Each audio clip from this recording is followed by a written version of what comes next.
Hello and thank you, Louise. Hello and welcome Just so to there's no doubt about our relationship.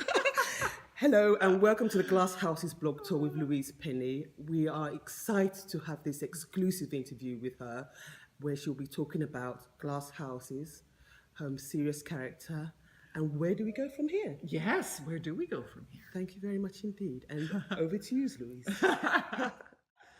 Glass Houses, thank you for having me here. It's so fun to be the Supreme Court here in Westminster. Thank you so much. And to be on the blog tour, of course, the first stop. Glass Houses is the 13th book, and I actually, somewhat embarrassingly, had to count up. I could name them, which I will not do, unless you're very bad as punishment. I remember before Still Life, which was my first book, came out, I was here at the Dagger Awards. It was actually the debut Daggers, which is this wonderful award that the Crime Writers Association has created for emerging writers to give them a profile they wouldn't normally have. So Still Life was shortlisted for the debut Dagger, and Michael, my husband, and I came over from Canada for the luncheon. And of course, I'm very nervous and trying to impress everyone and just practically speechless because all my heroes are in the one room. And you were sitting at the table with us. Do you remember that, Ayo? Oh, yes. Oh, and you were the judge for the short story contest, which of course you did for like 1,000 years, didn't you? And still doing it. And doing it brilliantly. But Michael Jex was the head of the CWA that year, and he gave a wonderful, entertaining talk. He's a terrific writer of historical crime fiction. But he said something at the time that I just didn't understand. And he was talking about being interviewed about one of his books. And he said it was a book that was somewhat further down in the series from where his current writing. And he said he couldn't remember it. Now, of course, I had only coughed out one book. So the idea of writing so many books you can't remember them baffled me completely. I couldn't understand. And now I have to say I remember each book, but I did remember Michael when I had to sort of remember which one is Glass Houses. It's 13. Soon they're going to start paying me to stop writing. Glass Houses is actually, it's as all the others are, it is set primarily in the fictional village of Three Pines, which is not unlike the village I live in Quebec. Just south of Montreal, slightly north of the Vermont border. It is intentionally idyllic. The book, Glass Houses, like most of them, is absolutely and proudly crime fiction.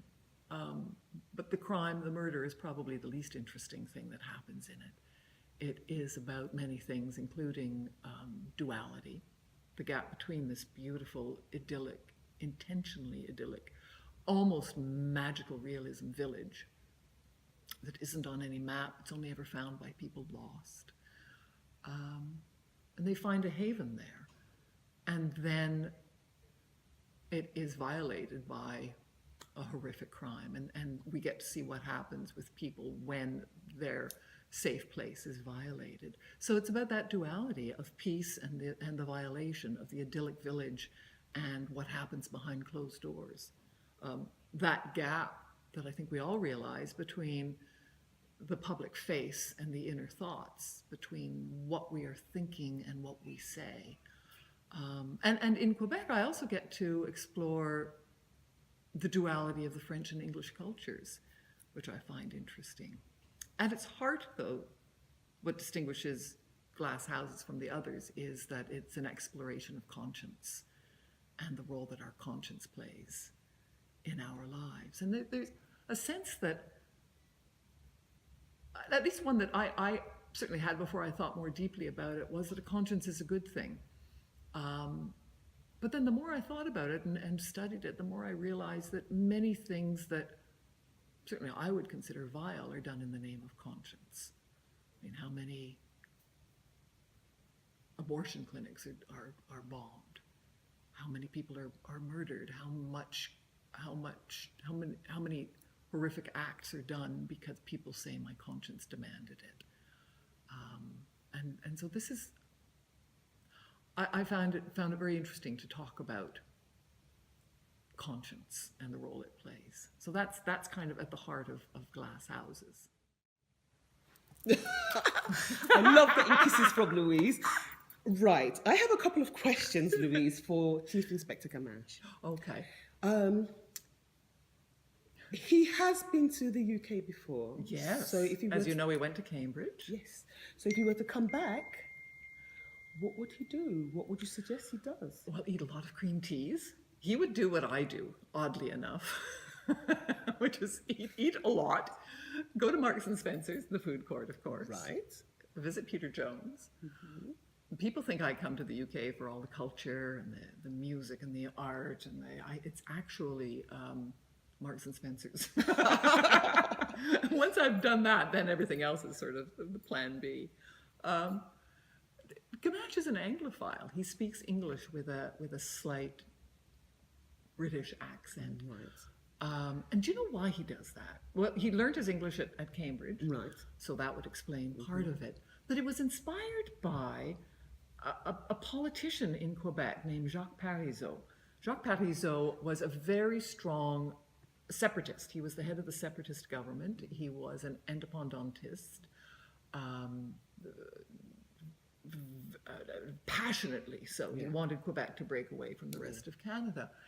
But what was interesting about him was that he was also an Anglophile. Right. And he spoke English beautifully, with a slight British accent. And as a journalist, I used to interview him and always found that both charming and a little odd. So when it came time to have Gamache, who was not an independentist, he's a federalist, as am I. But when it came time to describe his English, I thought that would be kind of charming. Cool. Yeah. And I had him go to the same college as my husband Michael. Oh, Excellent. Excellent. Christ College. But he also has a certain relationship with Paris. He does. His son, yes, good for you. His son lives there with his wife and 2 grandchildren. But in the books so far, I haven't had him visit either Paris or the UK. So I'm not sure.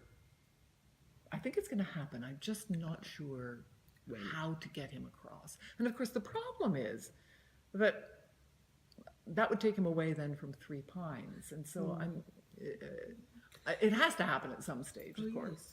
But he could combine a trip to the UK with a trip to Paris, because there's Eurostar. Oh, that's true. You make a good travel agent. I will ask the Gamaches what they think of that. I think I'll have them get in touch with you. I'm not sure that's a wise idea. But he would love coming here. This is a magnificent building. Thank you for having us here. And thank you for doing this, Louise. Now, do you know what I would love? I want to ask Kirstine, who's got the camera. Can you pan upward and get the medallion above us, the ceiling? It's magnificent. Let's see if she can just do that, because it's worth seeing. There. Beautiful. What an atmosphere for working every day. Thank you for this. You're welcome. So, I'm going to say thank you so much, Louise, for doing this exclusive interview for the Shots blog. It is lovely to see the 13th book, Glass House, is out, and everybody must read it. So please go and buy it. Thank you very much indeed. Thank you, my friend.